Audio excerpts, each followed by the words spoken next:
Good morning, good afternoon, and good night, and welcome to a special episode of the Amateur Otaku, where we're talking about a recent Dragon Ball movie that just came out worldwide, which is Dragon Ball Superheroes.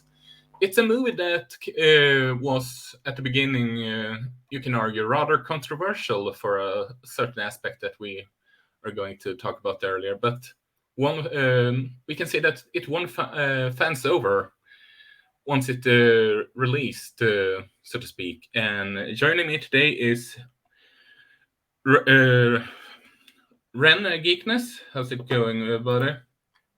Hello, hello. Thank you for having me. Excited to talk some Dragon Ball.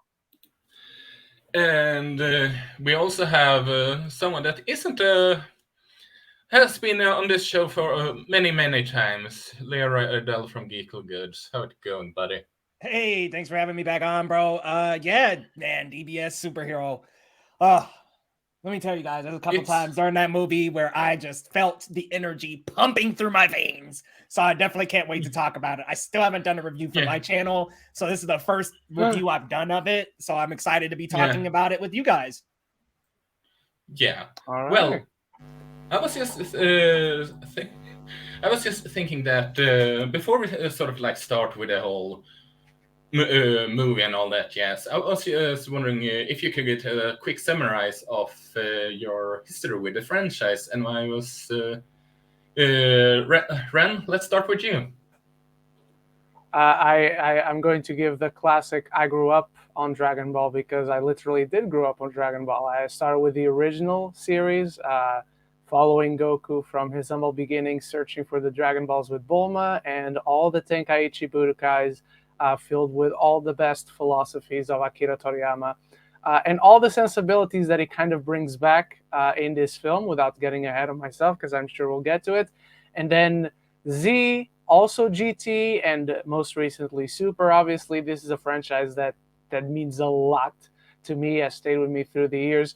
And I grew up, obviously, like with many of us, my country dubbed the show for our own language, and I still have files on certain hard drives of the Portuguese dub of the show because it's not officially commercialized, unfortunately. So I had to get it through other means, but to this day I still watch the Portuguese dub, which I hold very dear to my heart.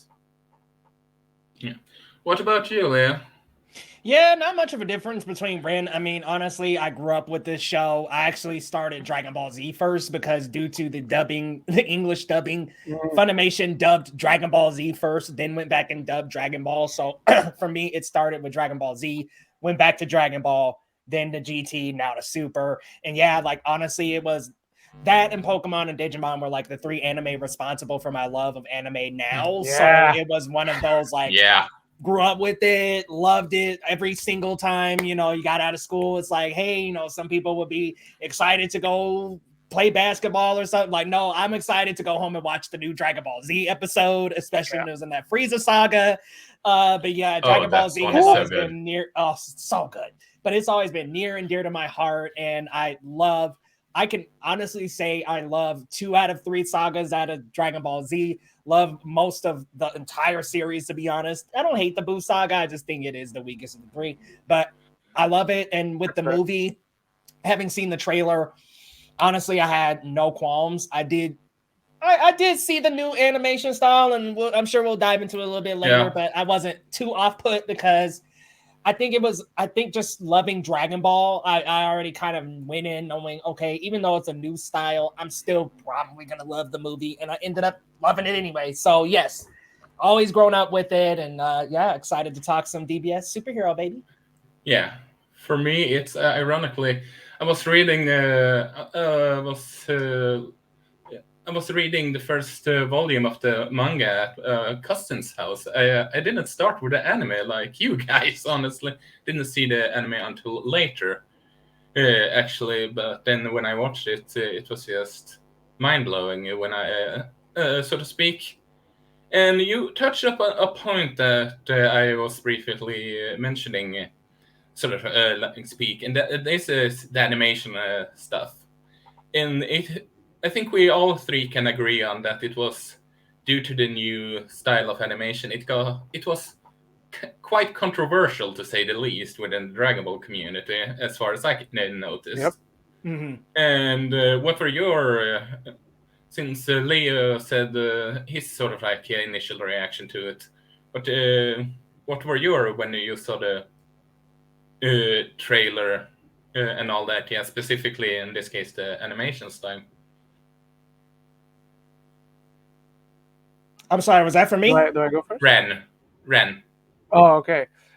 So when it comes to trailers for anime movies, I've grown to realize they spoil a lot. They spoil more than Hollywood movies ever spoil in their trailer. Like they will literally show you everything, every supposed surprise in the movie. So for years now, I've grown accustomed to just watching the first trailer for anything, and that's it. Which saved me from the big reveals in the trailers for this film, because they do show the big reveals in the trailers, unfortunately. And I wasn't a fan. Like I grew up with Dragon Ball. I love 2D animation. I'm a fan of how this show looks and moves in its classic style of animation. I just think action looks better naturally in 2D. So I wasn't excited because a ton of the identity of Dragon Ball, the visual iconography, is in its 2D magic. And previous movies, even some of the previous shows, have mixed a little bit of 3D here and there, sometimes to very poor results. For example, in Battle of the Gods, that 3D and 2D mix in the final battle of that movie is horrendous. Yeah. 3D The 3D and 2D mix in the Dragon Ball Super Broly is absolutely wonderful. It is mesmerizing to look at. So I didn't know if I was going to like the fact that they dove into 3D, completely embracing it. But they had a director who, while doesn't have much experience as a director, in general, he does have experience as a director working with 3D CG animation. So in the end, once I watched the movie, that didn't get in the way. From a technical standpoint, this animation is marvelously done. Everything is like sublime if I'm looking at it from a technical aspect. If you're asking me in terms of preference, I don't think the action looks or feels as visceral and sometimes as brutal as it would with 2D. So I will say that in terms of personal preference, I would still say this movie would be even better. And I do love this movie if it was done in classic 2D animation. But at the end of the day, I was hesitant. I would still prefer the 2D, but overall, it worked for this kind of movie. Yeah. Leah, what about you? I remember you wasn't that big of a fan when we did the Jump Fiesta episode. Or am I misremembering? No, you're remembering correctly. Yeah, when I first saw the trailer, I definitely was kind of like, no, because like, yeah, the 3D anime look, I've seen some Netflix 3D anime and I'm like, I don't know about this, man. But oof. Yeah, like the first, when I saw it at first, I was just kind of like, I don't know, full 3D, because yeah, the Broly hybrid, I think that was the kind of perfect mix, if you will, if you wanted to throw any 3D in there. I think that was like the perfect blend. But I was like, oh, full 3D. But then I went and saw a screening of the first 20 minutes at San Diego Comic-Con, and they described the use of the 3D and how it's actually hand-drawn over the 3D. And once I saw the first 20 minutes and I saw the movie like play and move and I got to experience it for a bit, it wasn't as jarring as I thought it was going to be. And I got used to it the longer I watched it. So I think for probably like beginning and kind of when I first saw it in the trailer, I was like, but then when I learned that the story is going to be more Gohan Piccolo centric, that definitely helped me because Gohan is my favorite character of the franchise. So that definitely helped my hype level a lot and helped me like really get excited for the movie because look, I love Goku and Vegeta as much as everybody else, but Gohan's my boy. And so when I figured out it was about Gohan and Piccolo, I was like, okay, my hype level is over 9,000 now. But yes, going in initially, no, but as I sat and watched it, I got used to it pretty quickly. I will say the battles, there are some shots where I was like, yeah, that would have been better in 2D. And I agree with Ren. Overall, if I had a choice, if you were to ask me, should we go the traditional 2D or 3D? 2D always. But I mean, it wasn't off-putting in any manner, and it didn't really throw me out of the movie. But there are several sequences in the movie that I'm like, okay, that action would have probably been better in 2D. Some of the action can feel a little stiff at times, but all in all, it is something that you get used to as you're watching it. I will say, I hope the next movie we go back to 2D. I think that it's cool and it was very fun and experimental. I'm kind of hoping we go back to the 2D route, or if they want to include any 3D, let's go back to the Broly, because I think that, yeah, it was good, and yeah, it didn't ruin it for me by any means necessary, but I just think it would be nice to retreat back to our 2D roots, y'all. Yeah, and considering One Piece Red is supposedly going all 2D, as far as I can say that they might not have scrapped the idea of 2D altogether if they use it for One Piece, I feel. But yeah, and going again to the on the whole Jump Fiesta video, I think I was probably the one that ranted the most about the 3D. 3D animation, or am I misremembering, Leo? No, I think you're right. You're on the money. Yeah, because it just I think it's funny that you guys mentioned Netflix animation in 3D. You maybe have seen the Ghost in the Shell shows that they have. They don't look good. No, they don't look good. No. And I am scared for Trigun, I'm not gonna lie. But I'm with y'all, but because when I sat down and watched it, it grew on me. Maybe it was the Stockholm syndrome or something, but it grew on me. And especially, I will argue, the fight choreography at the the fight choreography at the end, some certain exceptions, I dare argue that it works much better than I thought it would. But with all that said, going into the whole thing about Gohan and Piccolo, like you mentioned, can we all agree that it was a breath of fresh air that Goku and Vegeta only had what you can call a glorified cameo in this movie?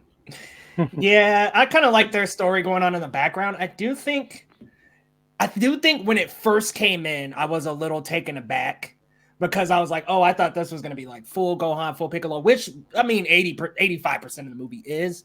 But I was just kind of like, oh, are we going to be following them back and forth? I didn't know where they were going to go for it.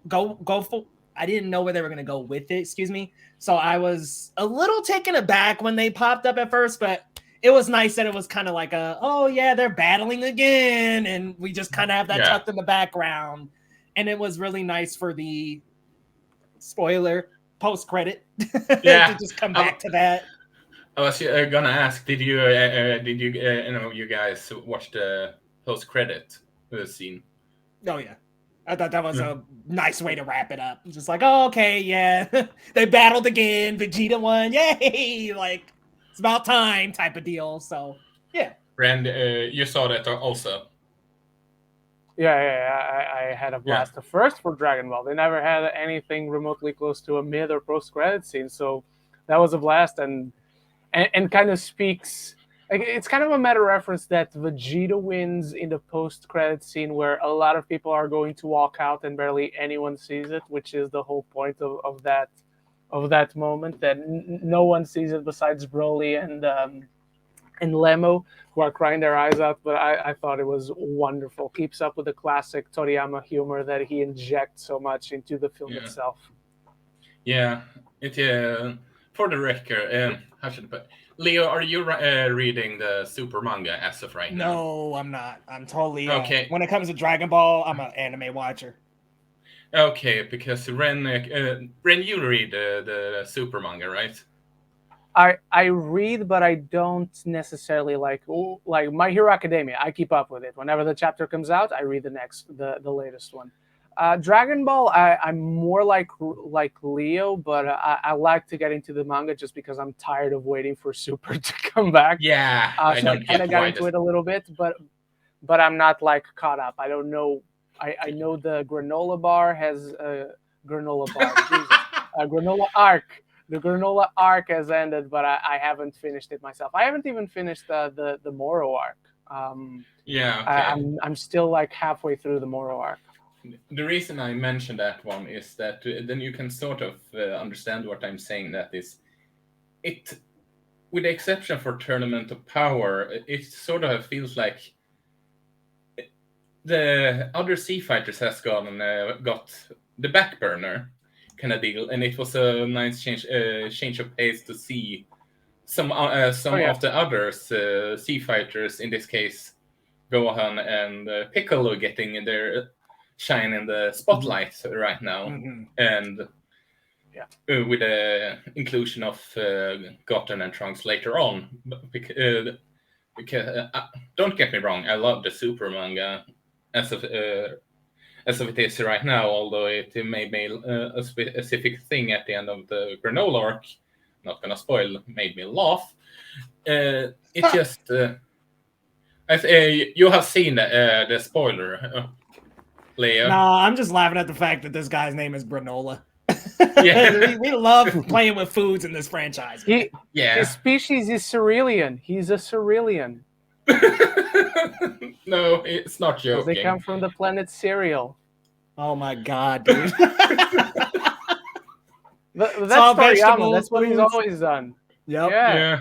The Saiyans are vegetables. The Namekians are musical instruments, and so forth. Yeah, I mean, Japan love their puns. I mean, especially Akira Toriyama, and and also I have to wonder what you guys think of this. Can we all agree that Piccolo is Gohan's true father and not Goku? Yeah, at this point, 100%. I think the end of this movie pretty much writes that into stone. Yeah. Apart from literal biology, yes. Yeah, I mean, he didn't concede. Is that the word in English? He didn't. He didn't create him, but he is. I mean, it wouldn't be surprised if we have a moment with Pan calling Piccolo Grandpa, but not Son Goku. That would make me laugh my ass off, though. I will admit, kind of deal. And also, I have to ask, because my memory doesn't serve me correctly.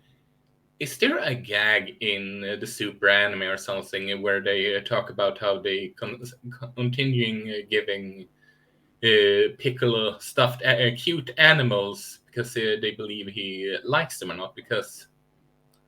Or is that something new? Because I feel not that I remember. I think it's something new for this movie.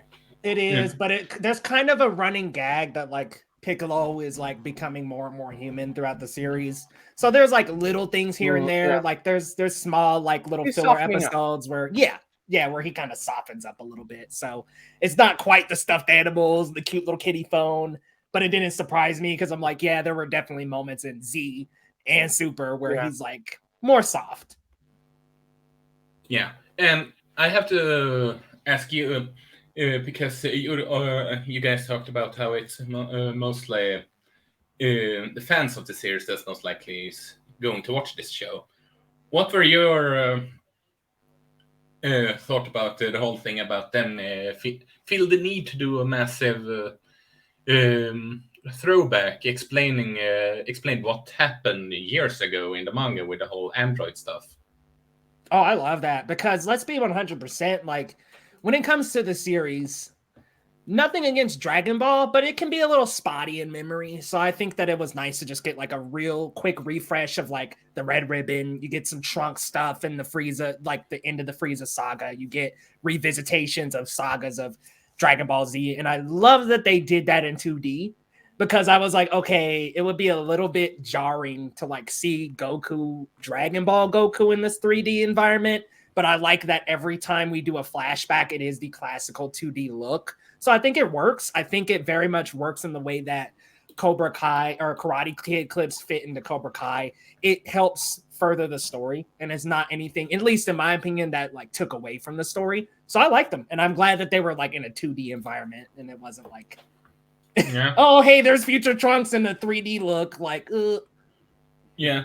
Yeah, what about you, and your thought about it all? I'm basically going to echo Leo's thoughts. I love the 2D of it all. As soon as it starts the flashback to 2D, I'm like, this is wonderful. I have the hugest grin on my face. And it's classic anime tropes. Dragon Ball in itself, it's classic on going back upon what it did before. The entirety of Super, in its best arcs, coincidentally enough, falls back on what it did before.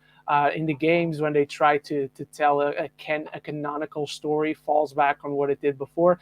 And the androids permeate through the entirety of Dragon Ball. So I thought it really fitting that this new chapter after Super connects back to the humble origins of Dragon Ball, that then had its involvement in Dragon Ball Z, and now comes back in this movie. That in itself, like the tone, the small scale story, the intimate feel, it's very reminiscent of the classic series, not so much Z, Yeah. and the whole Red Ribbon Army thing. It's very much an echo of that. So I thought it was really fitting, and it was wonderful. And it handles it like real fast. The story gets started real quick after that. Yeah, it's not like the flashbacks is a dragging out kind of deal. Yeah. No. And I have to ask, have any one of you guys played Dragon Ball Z Fighters? Yes. Yes. Did you guys notice the cameo at the? Yep. I did. Yeah. Mm-hmm. I don't remember her name. I didn't finish the story, Android, but I did see her. Android 22. Yeah. It's like, and now there she is. That I did not expect that when I first saw it, but I wonder how many people catch that. It was a fun thing, so that means she's canon to the story right now. Then, I suppose. Yeah, because Toriyama helped with the story for Fighter Z. That's why she was canon from there, I believe. Really? Huh? I did not know that. I believe so. That's kind of cool, if that's true. But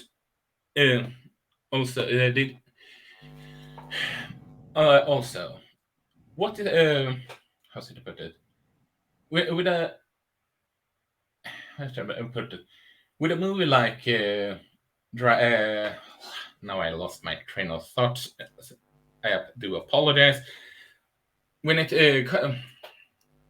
when it comes to Dragon Ball in this case, what is the most important part of the that you think Super kind of succeeded for when it comes to came to the whole movie?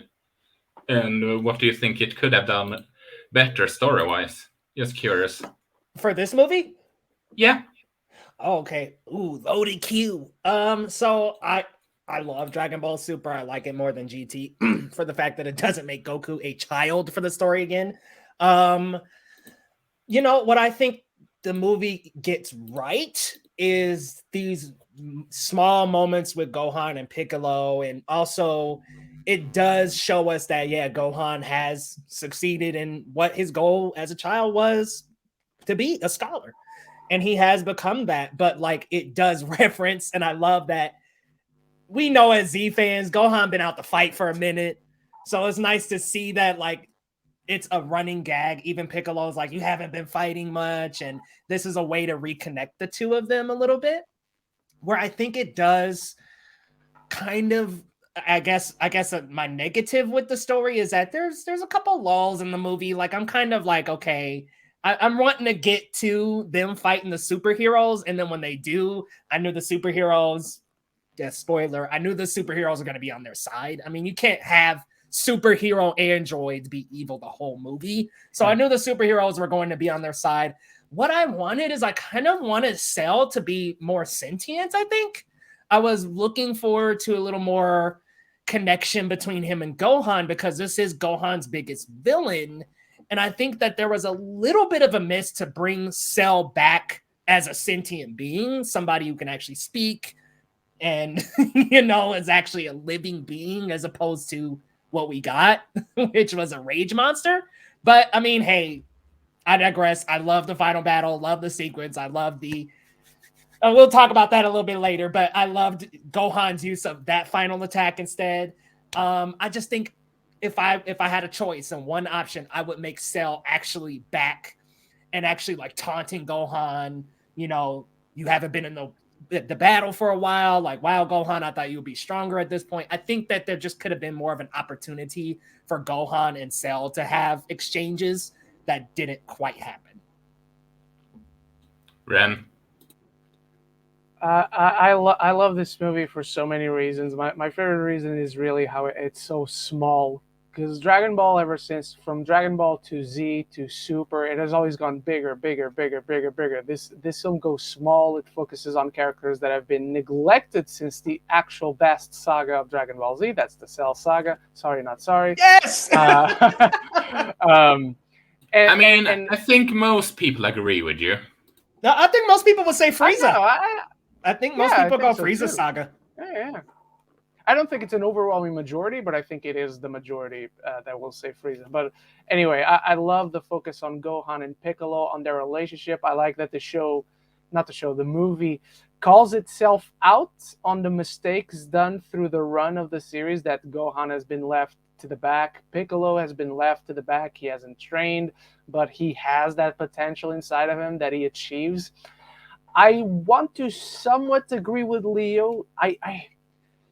I don't think we needed Cell. I think that's the Cell Max thing is the worst kind of nostalgia callback when it comes to Dragon Ball. Broly did it very well. Resurrection F as a principle did it very well, but then the movie itself is not very good. To me, I also wished, if we're gonna have Cell, yes, give him a personality.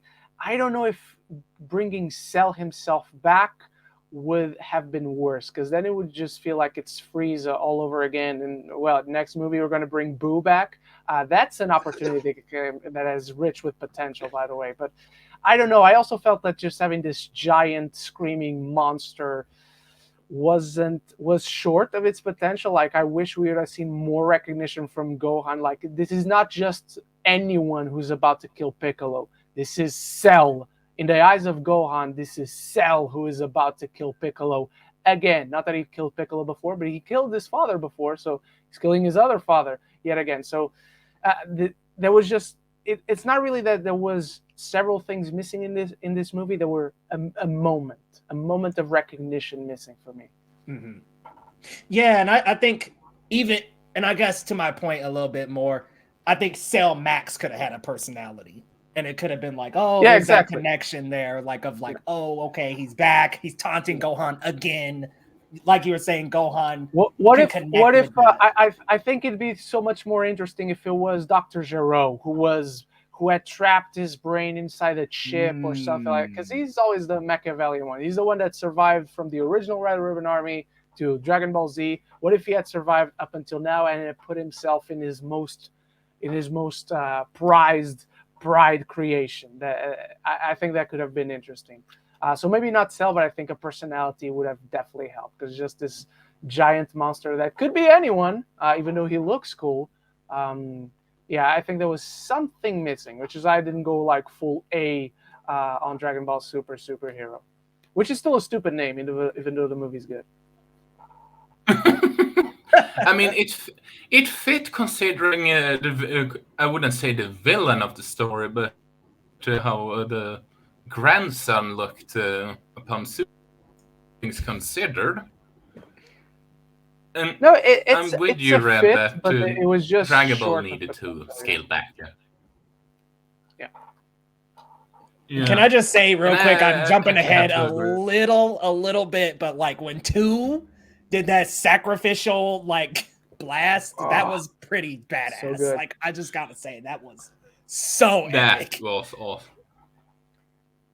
Yeah, but yeah, I have to say that I agree with Ren, especially based on the manga and all that. Yes, again, no spoilers, but it needed to scale back a bit.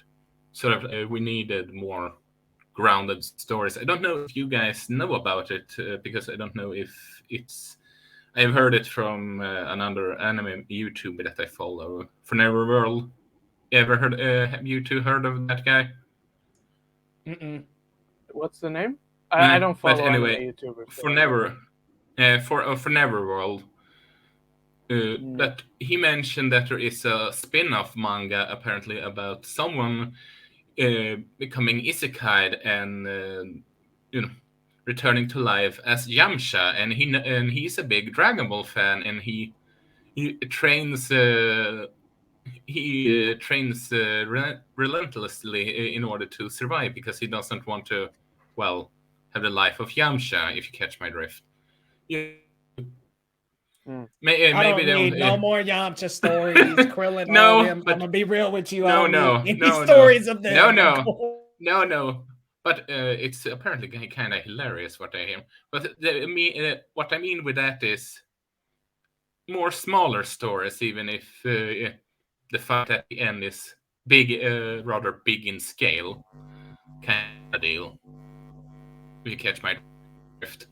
I might say something a little controversial here, but Goten and Trunks, I don't need one from them. I don't need more of them alone. That whole, don't. Oh, I do. I need to see what Gotenks looks like when he's an adult.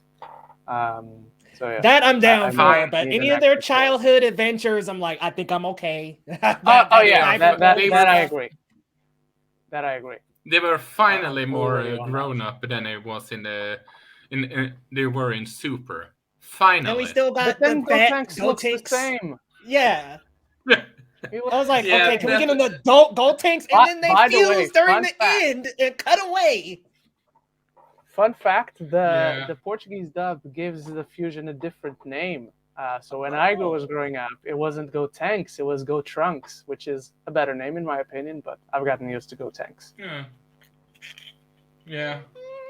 And I will say that I'm with you, both of you, that saying that, sure, it's a menace that is a sort of like a deja vu kind of thing, but some form of personality and not just screaming on top of the lungs. I feel so sorry for Selmac's voice actor because their throat must have hurt after the session during the recording. I mean, my God. So, and this is an obligatory question, I feel. Now, with the power level that Gohan and Piccolo is, would they be able to have a fair fight against Vegeta and Goku based on that? We take it based on the anime now, where that one ended. Do you think it would be a fair fight? I think so. So I would say Gohan would be able to go up against Ultra Instinct. I would say Piccolo would be able to go up against Super Saiyan Blue. I think Orange Piccolo would get done in a second against Ultra Instinct. That's kind of what makes Ultra Instinct special. Not many can face up to it, right? Yeah. I'm gonna be real. Orange Piccolo would get washed against Ultra Instinct. Perfect, and we're talking perfect Ultra Instinct, right? Yeah. White hair. Yeah, I'm like, that's the only. When I say Ultra Instinct, that's the white haired. That's the only Ultra Instinct that I refer to. I don't refer to the one. The other one is getting there, but it's not the actual form. Not the halfway point where Goku still got the same hair. Exactly. Like, I'd be like, Toriyama, you get kind of lazy with some of these transformations. But I can agree with that. I just think. I don't know if that Gohan will be able to rival Ultra Instinct. I don't know. I mean, it's more closer to. He is probably having a more fair fight than Orange Piccolo, at least. Oh, for sure. I think he washes Super Saiyan Blue. I don't know if he's quite Ultra Instinct, but did you guys notice the design for that Gohan form? Kind of looks like the Super Saiyan 5 image that was going around for a long time with the silver hair and the super long. I was like, did he just go like Super Saiyan 5? It's also an overextension of his look in Super Saiyan 2 as a teenager, which I love because that's a good callback that they do. And honestly, it has one, if not the best transformation name in all of Dragon Ball. Gohan Beast. That's a dope name for a transformation. Not to mention, Gohan always gets the exclusive transformations, and they always come out Yeah. so badass. I'm like, even Mystic Gohan, even though you don't got a hair change color, it's still like he always gets the cool exclusive to Gohan only transformations. They're so dope. And guys, can we talk about the special beam cannon?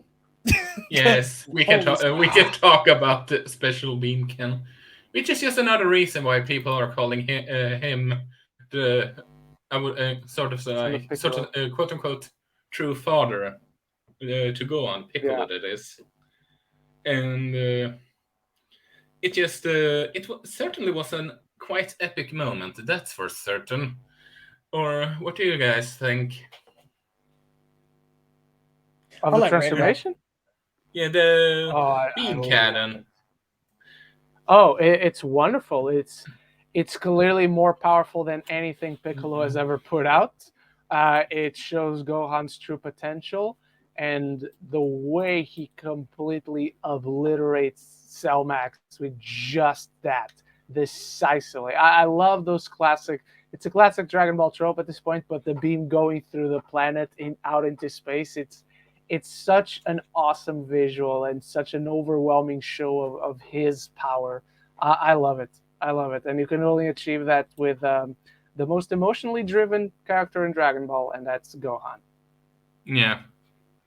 And I mean, we talked about the special, him getting special. I know that this is sort of like semi-derailing, but it's also fitting for the movie. But he has a completely different approach to the training compared to Vegeta and his biological dad. So doesn't it kind of make sense that he gets his quote-unquote own type of things in comparison? Yeah, because let's be 100% like, Ren, you went back to the movies too, did videos on them, man, and they were great. I went back through the movies before seeing this one, and I mean, Father-Son Kamehameha comes up like 3 or 4 times, and it's like, okay, it's a cool attack and like dope. Like it comes up at the end of the Cell Saga, comes up at the end of a few of the movies.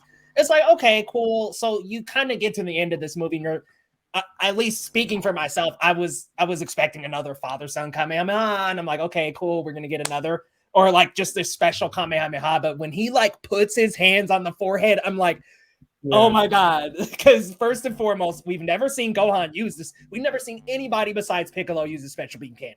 And I think it just creates such a special bond and relationship in that moment to Gohan and Piccolo, because that is an exclusive attack to Piccolo. And you're expecting the Kamehameha. And when he uses the attack that his father, let's be real, Piccolo pretty much raised him. Goku was training to save the Earth, and let's be real, Goku, we'll use the anime trope, Goku bad dad, whatever you want to say, but Piccolo was there to raise Gohan, train Gohan, be with Gohan through the hardest times of his life. He sacrificed his life multiple times for Gohan. It fits so perfectly that he would use his quote-unquote real father's attack. It's such a beautiful moment. And to see Piccolo even surprised is so cool, because it's like, wait, what? It wasn't this like, I kind of like that he was like, oh, I studied it behind your back, because at the beginning of the movie, he's like, you haven't been training. You haven't been doing this. Like, what the heck? But lo and behold, behind his back, he learned his special move. Love it. I think it fits Gohan perfectly, because during all of Gohan's near edge moments, the only one where Goku is, I guess, the parental figure is Cell. I was just gonna say that. Bring Piccolo in and have him be there with Cell this time. I think it was perfectly fitting for him to use the special beam cannon, and not only use a special beam cannon, it was solo. So we don't get no Goku backing him up this time. We don't have to, which that's a trope that gets played a little too much with Gohan. So I'm so glad that he used the attack and the ability on his own. Yeah, at least it was poetically fitting in the Cell Saga, I will admit. Oh, for sure. Yeah. The Cell Saga earned it. The movies, and like Leo said, I dove into all of them, and sometimes it wasn't easy. Going especially through not Smile Broly. The movies just said, oh, the show did that, let's do it again. And it makes Gohan in their attempts of making Gohan strong. It makes him look so weak that he depends so much on Goku. Like BoJack Unbound is a movie I used to love as a kid. I went back to it. It sucks. It's not a Gohan-centric movie until the last 15 minutes, where Gohan needs this pep talk from Goku from the afterlife, saying, "Hey, get up! You're meant to save the Earth." Like he already knows that. He already went through that. In this, he doesn't need like Dad to hold his hand and give him a pep talk. Why doesn't Gohan, the hero, already know that? So I'm going on a diatribe ranting about BoJack and Bound, which sucks. So anyway, No worries. I echo Leo's words. So good to give Gohan the spotlight, making him earn this power. And it is through seeing Piccolo in danger that his emotions take him to that next level. Anyone else, nobody would take Gohan to that next level where he needs to be. It would just be Piccolo. And I didn't talk about this earlier on, so I want to bring it up now that I find the relationship between Piccolo and Pan so endearing. It just melts your heart. I've been a fan of Pan since Dragon Ball GT for all that show's mistakes. So I love now that Pan is growing up in canon, and this relationship with Piccolo is absolutely wonderful.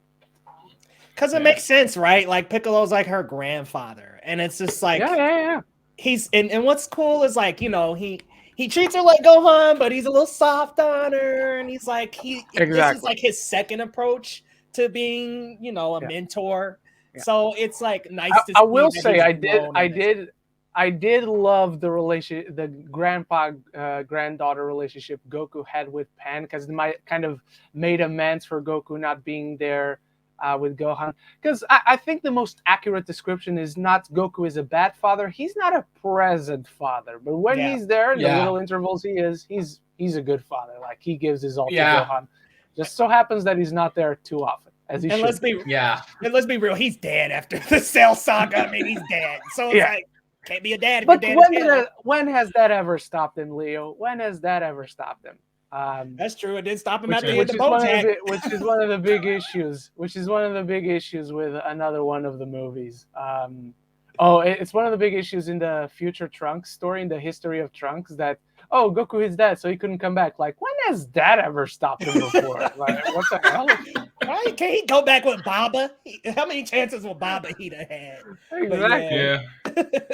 And also, I need to ask you guys what you guys think of the throwback of Piccolo becoming a giant. I mean, that was certainly a throwback I never thought I would see again. And I love that. And I love that it's Krillin who reminds him, like, remember that time you killed me and turned into a giant? Do it again. Not the killing part. I mean, the Krillin is Officer Krillin. Officer Krillin, everyone. Yeah, Officer Krillin. He at least is strong in one department. In the Force. Right. He's strong in inspiring his friends, if you will. Yeah, exactly. That's something, at least. Yeah, we need the guy to be like, "Hey, man, don't you remember? Oh yeah, I can do that, huh? All right, we got you." It's a bit of a step backward, because he had such a great episode with Goku as they were training for the Tournament of Power with a Forest of Hallucinations or whatever it was called. That you have that moment with Krillin as they see all the villains, and Krillin's like, I was afraid. I was scared that I was going to die again because I'm not as strong as you. And you have that whole pep talk and relationship between Goku and Krillin that I love. That I'm currently, since I watched the movie, I started rewatching Dragon Ball, by the way. I'm currently in the 22nd Tenkaichi Budokai, which is the one where Tenshin Han comes in, and it's I love these two. I love early Dragon Ball so much. I think Toriyama injects so much heart into the philosophies and what one can learn through struggle, because that's the main theme of Dragon Ball, and that's the main theme in this movie. It's progression through struggle, and all those rich themes that are so important, I think, to growing up. And that's why I think we all connected to Dragon Ball as kids, me and Leo, who grew up with it particularly. And it was so good to see that in this film, like Gohan struggling to save his daughter, struggling to balance being a fighter, being the protector of Earth, being wanting to be a scholar, and then he sees his father, and I love it. This movie surprisingly takes you to many emotional places. Yeah. Well, it's one aspect that we haven't talked about, and that is the androids, the semi-villains of the whole movie, Gamma 1 and 2. What do you guys think of the Dr. Scran kid? What do you guys think of their inclusion? I think they were a pretty good blast to the past kind of villains in comparison to others that they have introduced recently.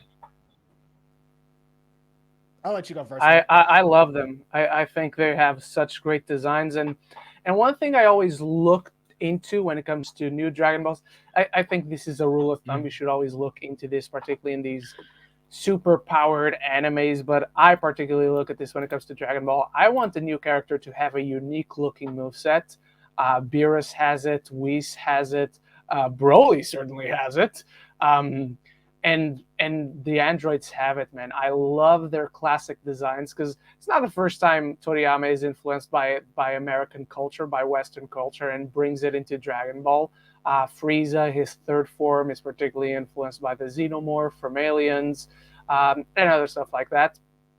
But the androids, man, so classically inspired by 60s, 50s pulp superheroes, and I love their designs. I love their movesets. I love their cocky attitude. I love their different contrasting personalities.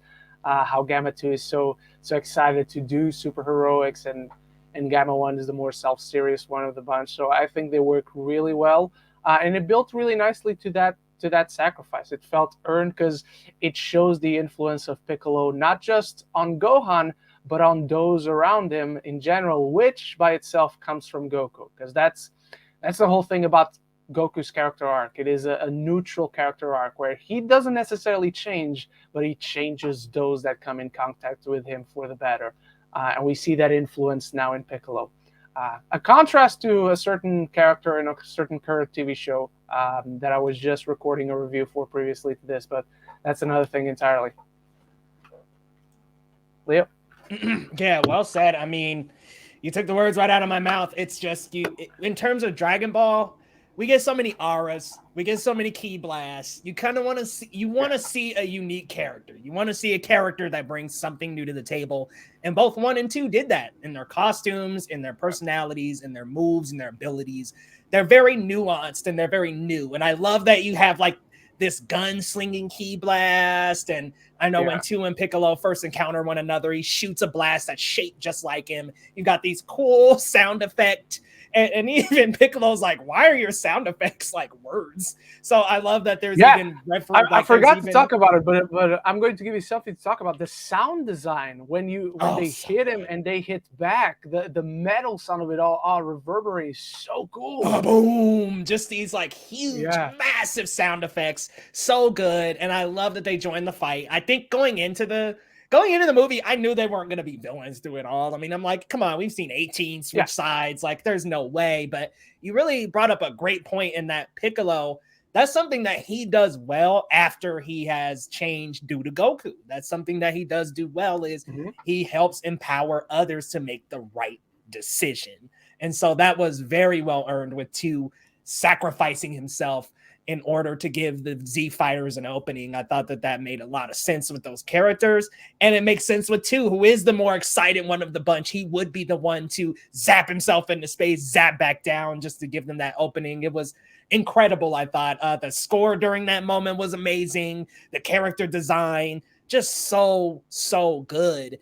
I kind of thought where they were going, I thought they were going to like get absorbed by Cell and he would be perfect again. But yeah, I was okay with them not doing that. But honestly, I like the superheroes. I'm glad they didn't end up being the final villain or anything like that. I think it would have been a little uncharacteristic to call them superheroes in that case. So I'm glad that they did end up becoming superheroes. But yeah, I really, really like them. And anytime they bring in an android, you can guarantee it's going to be a villain or a character that is memorable and that you like most of the time. Sorry, I was done. No worries. Yeah. It's I'm with you. And also, have you guys heard of Carmen Rider? It just Yeah. it just felt is it just me, or were their design inspired by Gamma 1 and 2, inspired by those? Because they felt very similar in a good way, that's supposed, because, like you said, Leo, one of the Frieza's transformation is influenced by the Xenomorph, so, and it's always not, good to have inspiration from other media. Yeah, they kind of had like a Rocketeer type look. I thought like a kind of a 50s very pulp very cross with classic, Rocketeer. pulpy, yeah. Yeah. Yeah, yeah, and it just it was something I was thinking of, and what I want to like to end this off is, what do you guys want to see next from Dragon Ball Super, as in the anime? Because or the next movie, because considering the anime seems never gonna return by now. I'm still surprised that they haven't announced a new season of Super. I will, and I think Ren can agree on that one. Yeah, I cannot wait for the return of Super. I hope this gets like the continue, like Broly clearly happened right before this movie, and we're following through on that storyline. I hope we keep following through this storyline when Super comes back. What I want to see next, I am not a very demanding man. I am a simple man. I want two things, and I want one of them more than the other. I'm going to talk about the thing that I want the least out of the two first, and that is, since you're bringing villains back one way or the other, do something with Boo. I think with Boo, there's something interesting to be done to compensate for. I don't dislike that arc. I think that arc is really good. It's just not great. So I think there's something that can be done to compensate for what that arc left us wanting. But ultimately, Mr. Toriyama, you saw the Bardock movie, and he's clearly watching the show, by the way. We know he watches the show. Mr. Toriyama, you saw the Bardock movie, you liked him so much, you made him canon. You saw the Broly movie, you liked him so much, you made him canon.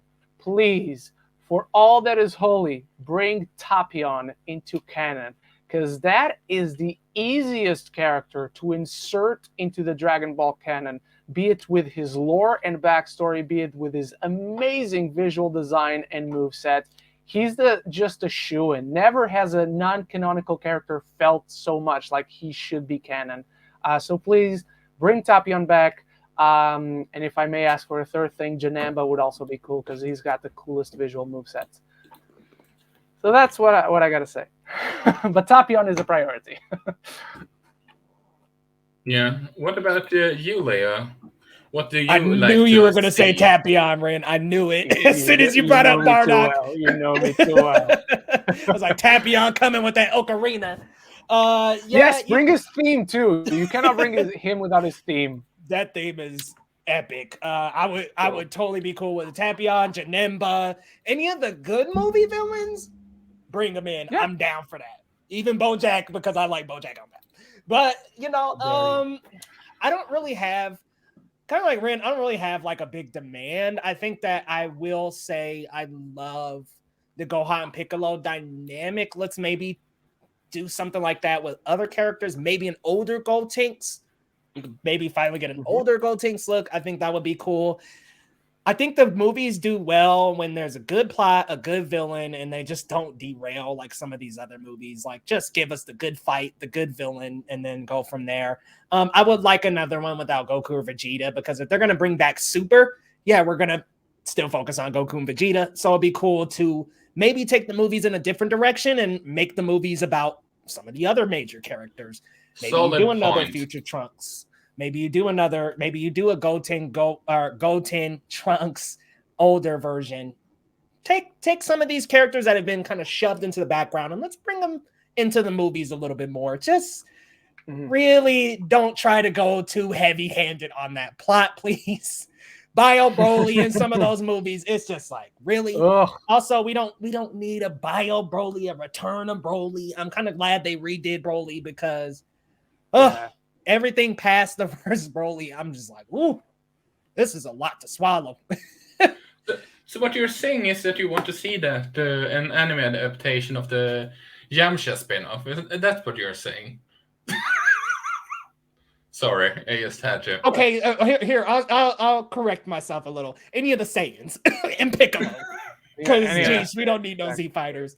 You know what would be cool actually is if we saw a new fusion. If like Gohan fused with somebody, or like I'm kind of like. If we do like another fusion, I'm down for that. Like, let's see like a new fusion, because we've seen Gotenks enough. We've seen Gogeta and Vegito. Have Goten and Trunks fuse with the Potara. We haven't seen that. Trunk Go. Yeah. I don't know. Yeah, I don't know what the name would be. Would Gohan and Piccolo work as a fusion? And if so, I kind of feel like the reason why complicated. Yeah, I think it gets complicated when it's a human and a non-human character. Not just that for me. I kind of feel like they're dad and son, and I feel like it would be weird if like dad and son fuse. Like that's why I wouldn't want a Gohan and a Goku. I'm like, I kind of feel like it's a peer-to-peer thing. Yeah. Like it's like, okay, you're fighting peer, and unfortunately, Gohan doesn't have one. So it's like, okay, like Broly fusing with someone, that would be insane. Gohan Broly? Oh yeah, my Gohan God. and Broly. I was just gonna Brohan. Maximum potential. Like, okay, you've got the Yeah. maximum potential character in the legendary Super Saiyan. They could just wipe the entire universe together. Yeah.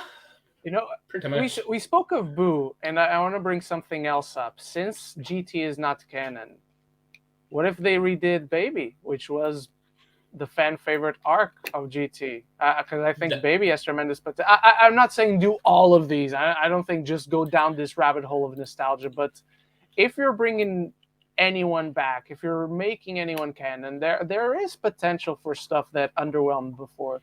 I just remembered Baby to be another one. Yeah, Baby could be cool. Don't do the Super 17. Like I was like, Yeah. how the hell No. Android 17 wiping the floor with everybody? But yeah, That's I think they so pulled that out of their ass like last minute. I swear they reached into a bag, looked at DBZ and was like, okay, who's someone we know we can bring back that ain't Cell, Freezer, or Boo? Oh, by the way, yeah. not to do realist again, because I know we need to cut this to end It's this. okay. Baby, I don't know if it was the case with the English dub or even the Japanese dub, but in the Portuguese dub, Baby in Dragon Ball GT, he spoke like this. He had this lisp on him, and it actually did not make him sound any less threatening. It only added to the comedy in the comedic moments, but in the badass moments, it genuinely, surprisingly, did not take away from him. Yeah, that was a Portuguese dub thing because he did not sound like that in English dub. Yeah, GT is something that had many failed execution, but a lot of good ideas. That's for certain. 100%. I think GT as a whole is a series with a lot of really good moments. I like the Super Saiyan 4 transformation a lot. I like the Golden 8 transformation a lot. But yeah, a lot of the sagas in GT, I'm like, my man. I will say one thing that GT does have over Super, and I think Super overall is a superior series. But the thing that GT has over Super is that its arcs feel like they build on top of one another. Super feels too segmented. I think Super doesn't feel like from Battle of Gods to Resurrection of F to Goku Black to Jelly Vegeta to Tournament of Power. It doesn't feel like they all feed into one another. It just feels like one ends, another completely different one begins.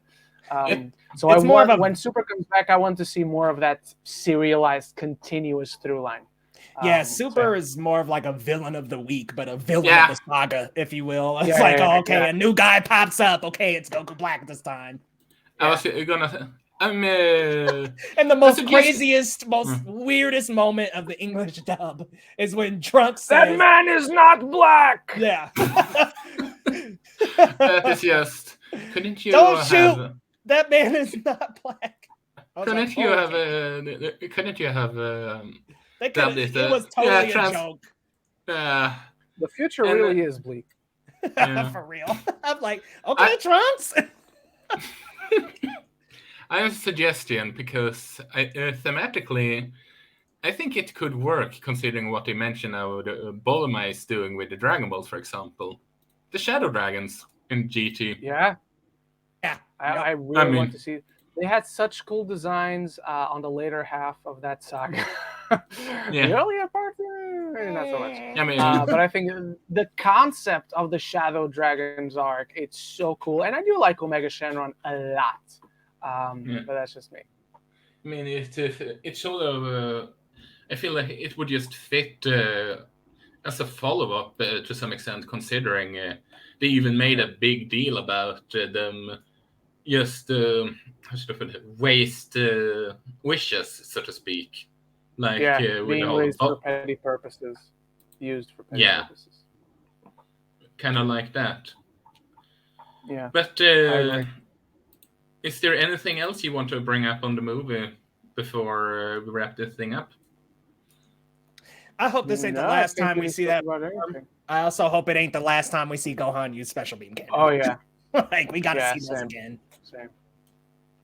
Yeah, Ren, is there anything else you want to add? Yeah, the same. Just don't forget about this movie when you bring back Super. Have the story continue from it and not in spite of it. Like this movie did with Broly. Broly's there. We understand that the previous movie happened. That friendship, that relationship was established. So continue with that. Don't throw Gohan or Piccolo to the side again. Have them matter once more and be important players. I mean, didn't Akira's son being the head hunch about this movie? So maybe he is going to Maybe, hopefully.